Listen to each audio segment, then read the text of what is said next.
Welcome to Doing Sociology, Episode 2. Yesterday, a very hot debate enraged over a comment made by Sudha Murthy ma'am that she uses separate utensils whenever she visits foreign nation or whenever she is visiting non-vegetarian restaurants.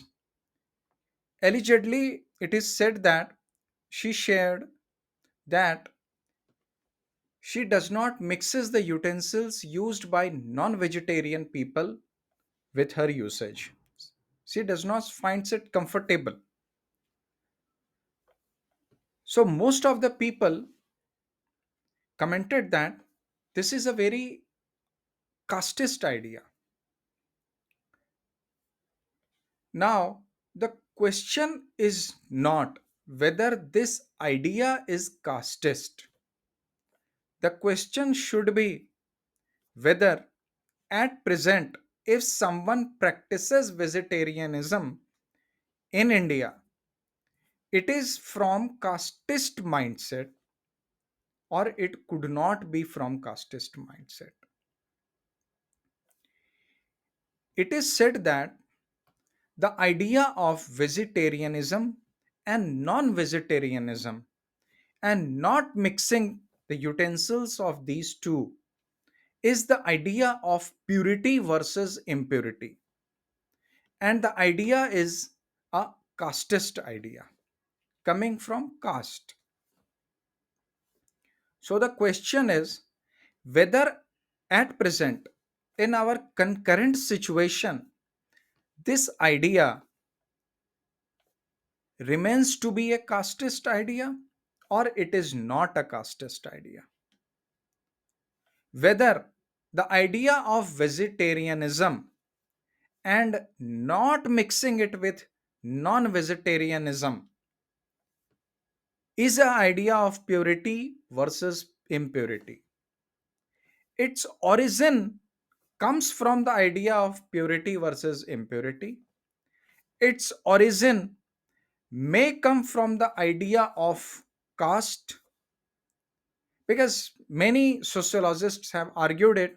So let us accept that the origin of this idea is coming from caste. That carrying such an idea reflects our casteist mindset when it originated.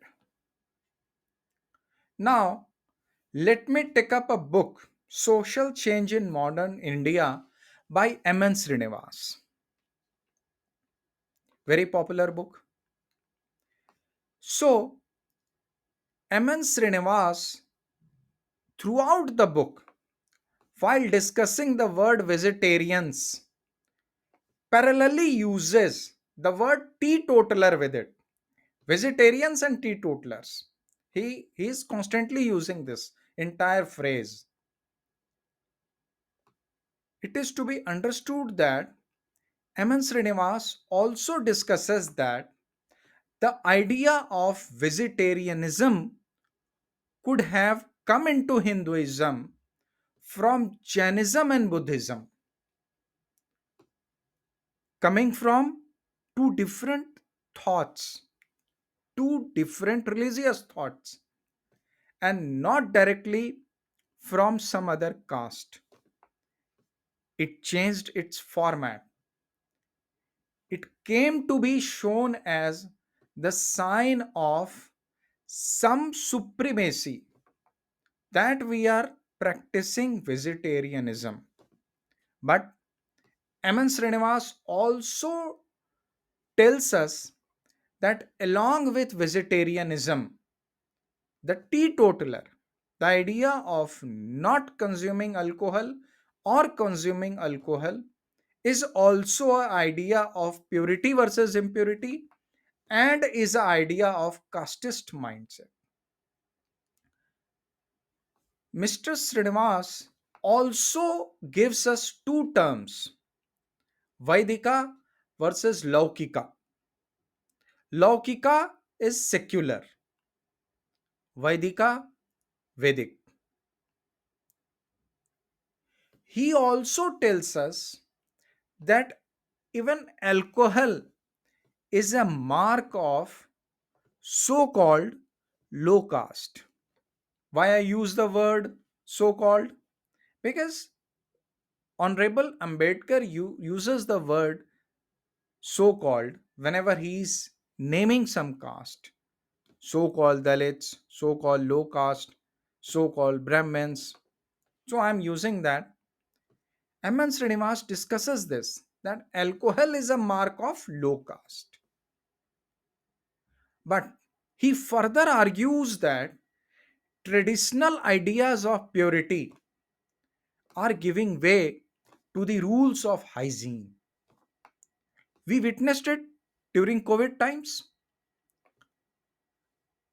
Generally, after cremation, when we return home, we bathe outside the home.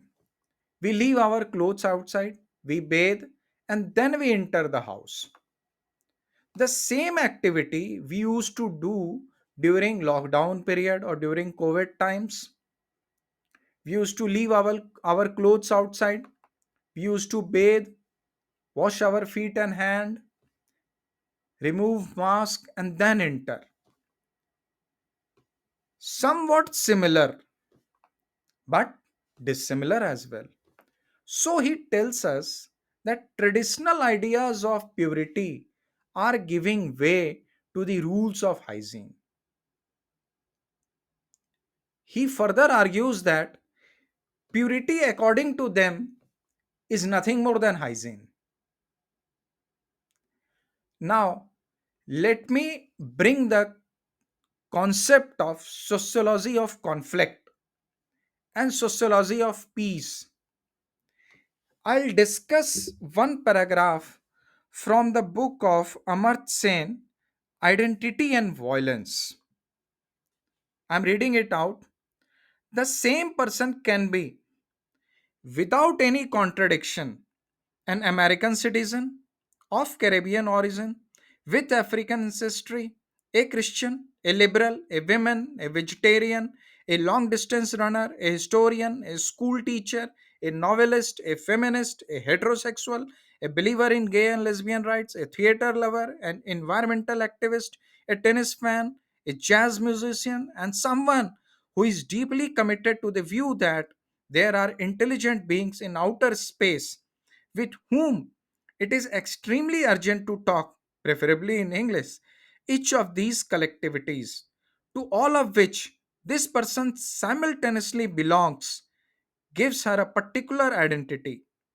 None of them can be taken to be the person's only identity or singular membership category. What Ambedkar argues is something similar like हर आदमी में होते हैं 10-20 आदमी जिसको भी देखना कई बार देखना.